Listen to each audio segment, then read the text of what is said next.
Today we're about to find out, was Michael Jordan a better point guard than LeBron James? I believe so. The Black Kryptonian could do anything he put his mind to. So we about to check this out. If you like the video, then hit the like button and let's get into this. He gives to Jordan, top of the key. Michael down the lane to the right, lays it in. Now Jordan on the push dribble. Michael comes in from left, hands to Horace Grant. Reverse layup is in. Michael Jordan takes it down the lane, a dish for Pippen. Scotty lean in, shot, and the foul call. Rimming high, no good. Jordan way up for the rebound. Michael takes it to the middle, long bounce ahead to Horace Grant for the dunk. Ahead to Jordan. Michael comes down left the lane, all the way to the hoop. Finger roll is in. Jordan on the move right side against Teagle, all the way to the hoop, shoots it in off the glass. Jordan backs him in the lane, now takes it to the hoop, lays it up. Takes it across the lane, lefty shot, bank no good. Rebound Michael Jordan. Now the Bulls on the push as Jordan brings it down. Takes it right in the lane to the hoop, kicks for Vincent, left baseline jumper, good. 3-on-1 break, Michael Jordan, a dish for Grant and Horace, a two-hand jam. 4 on the clock. Michael in the drive, running hook, rimming good.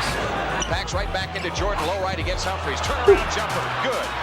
Jordan on the drive, down the lane, dish left to Grant to the hoop for the jam. Just picked it up. Jordan has it in the lane, 13-footer tie game. Michael Jordan drilled it. Across the lane, shoots under pressure, rims it no. Rebound Michael Jordan. Michael on a breakaway, in on Moncrief for the jam. Jordan right side, Michael a fake, drives on to Harper, spins into the lane against him, lean in, hanger, good. Michael Jordan puts the Bulls up by 1. Low left, Michael baseline against Harper. Oh my God! Right corner, Elo steps past Sellers and fires. Rimming no. Michael Jordan the rebound. Bulls down looking to tie. Jordan left in the lane all the way. Lays it up. Good. Yes, sir. The Grant screen takes it down the lane all the way. Lefty dunk. Here comes Scotty back to Jordan. Michael all the way to the hoop. Lays it in from the right side. Michael on the drive against Harper. Down the lane for the dunk. A power jam with the right hand. Jordan on the stutter step move, left the lane, fakes, kicks left corner to Sellers. Brad fires. Cartwright against Keith Lee. Backs in, jump hook. No good right side. Michael Jordan's follow is in. On the drive up the middle, Jordan knocked it away to Grant, ahead to Jordan. Michael on the push, bouncer ahead to Paxson. The hook, he lays it in with the left hand.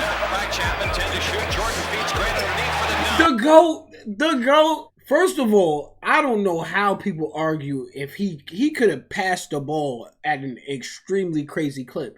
Just because the attention he brings on offense, regardless of that fact. But the fact that he has the vision, the ability to get off these crazy-ass passes, tells me a lot.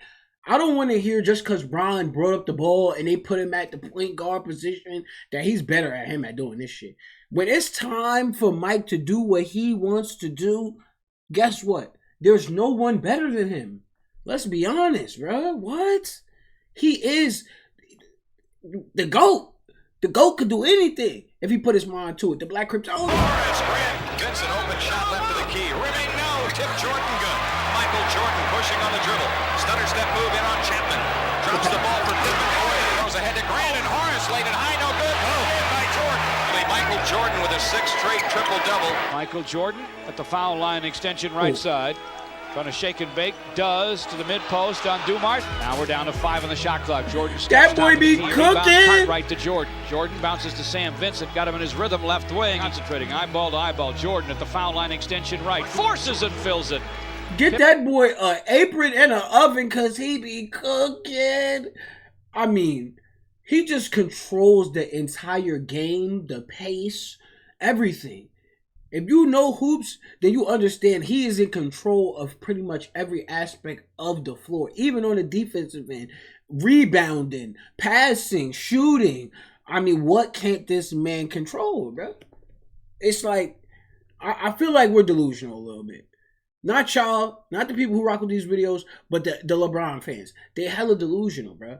They think Michael Jordan couldn't even go left. That's how they think. And in reality, like, bruh could do anything, like literally anything. It's on him. Billy glides to the hoop, too hard for the Glasser. Rebound Jordan. Jordan in the lane to Pippen, who lays it up and lays it in. Short to Edwards.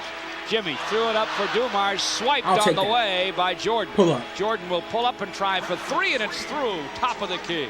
All right, so during his time at point, I mean, I'm sure you guys can, it was clearly stated in the video that he had a stretch where he had 7 straight triple-doubles. And he actually had, I believe, 11 in 13 games, something like that.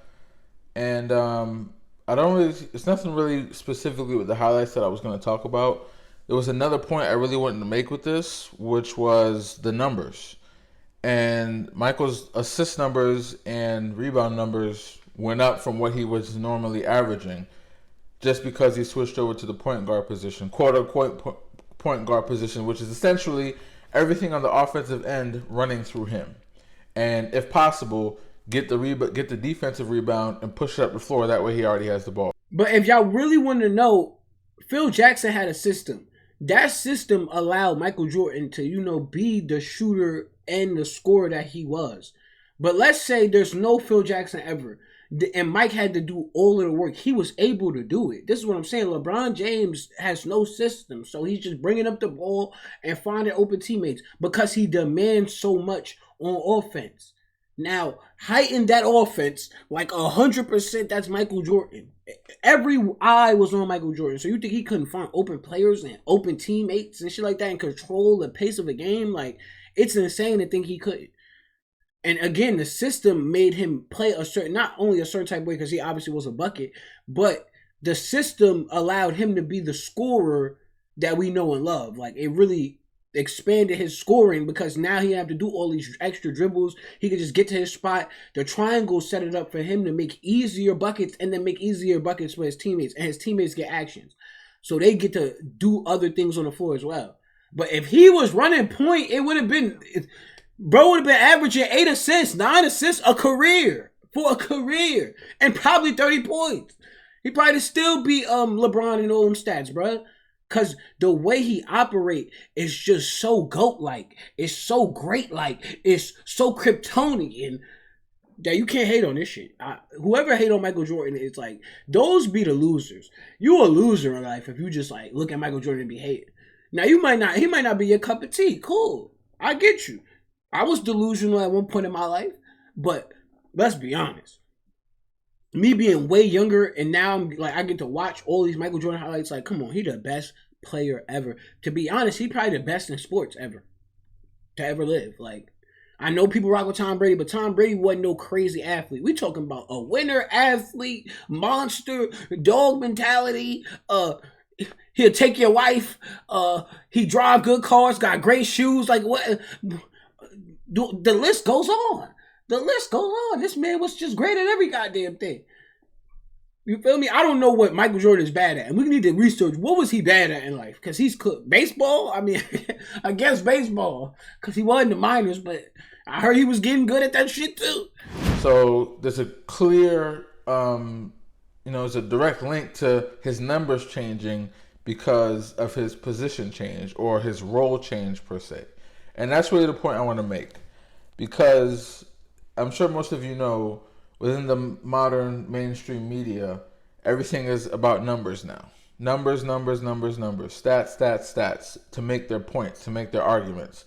And it really just goes to show that they have a very rudimentary or elementary basic understanding of the game when they have to rely on stats to make their points. Because with stats, it's not so much telling the story, it's just the numbers. This number is bigger than this number.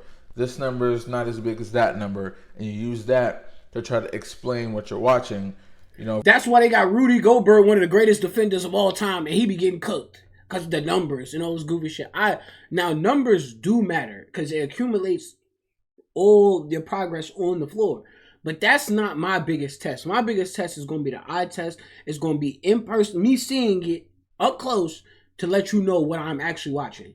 Or is it just some, some random guy shooting from fucking half court and he get a couple shots, so he's the greatest three-point shooter or he's the greatest scorer or whatever the case. However y'all do these stupid-ass metrics. But regardless of the metrics, if you watch any big YouTuber that does basketball and does Michael Jordan videos and things of that nature, they got him number one. The stats got him number one. Regardless of the fact, however you want to move in goalposts, MJ is number one, not the two. He is him, not Jim. Period. End of sentence. Put an exclamation point on that shit. Versus like a lot of the things that aren't quantifiable and have no stat to go along with it, like, footwork per se. But anyway, my overarching point with this was, or the one thing I want to talk about, is they always talk about stats, but then they never show how that relates to a player's role within a team. You know what I'm saying? Like, obviously, if a player is tasked with getting rebounds, they're going to average more rebounds than they otherwise would if they didn't have any rebounding responsibility. You know what I'm saying? Same thing. If a player is tasked with running the offense, naturally they're going to average more assists. You know, it just makes common sense. The role you have in an offense, your stats are going to reflect that role. You know what I'm saying? I mean, and it still shows, you know, in the modern NBA. Ooh. You know, when Russell Westbrook went on his triple-double streak, it was because his role, you know, KD was gone, his role changed, everything was running through him. James Harden a few years ago was getting triple-doubles like crazy. Was he suddenly a better passer than he was before? No. But his role in the offense changed, and his numbers reflected that. So, and we all know, there's a player who I won't name, who the media is very behind and has been behind for a long time. And LeBron James, man. We know who you talk about. LeBron James, man. They be gassing that shit. Like, oh my God, great passer. Like, MJ wasn't out here getting dimes. He just didn't want to. It ain't even just the role you play. He is so good of a basketball player. He gets to pick and choose what he wants to do. And he decided to get 6 rings, never lose in the finals. How many got 4 or 5 MVPs, 10 scoring titles because he wanted to get a bucket. That's to his career. He ended up a better career than LeBron in way shorter time. And he didn't do all that goddamn passing. Because this is what happens. When you passing, you're passive. When you scoring, you're scoring. You're a dog. You know what I'm saying? You want that bucket. So that's the difference. He wanted it. LeBron would have given it to and Mike Miller or some goofy ass nigga and miss and then be like, oh, it wasn't me though. That was his gameplay. I can't respect that. I cannot respect that. Now, I'm not like some super LeBron hater. I hate everything he's ever done in life. I wish bad on him. No, I don't do that. But let's be honest. LeBron was too goddamn passive to be that goddamn big. Big for nothing. If I could score every time in the paint, that's what I'm going to do. And that's what MJ was doing. I could score every time. So why would I pass? Why would I sit here and keep passing if I could do the scoring? So no one was making sense when they was out here evaluating who was a better point guard. Michael Jordan could run this show. Now, I don't think there's no more highlights in this video. He's just probably just going to talk it out. So we pretty much going to end the video right there. But I really want to know down in the comments, who do y'all think was a better point guard? Who do y'all think controlled the floor more? And do you think that Michael Jordan, if he didn't have a system with Phil Jackson, would he have been as great of a passer and playmaker as LeBron, Magic, and all these other people? Because without the triangle, I feel like he would have had to do a lot more to make his team a lot better. The triangle made it a lot easier for the teammates, not him. He was getting a bucket regardless, but the teammates, whoever this guy is that Colt Rich, all these bums out there, they were looking real good in the triangle. So I appreciate y'all. Hit the like button if you like this video. Subscribe to the channel. Till next time.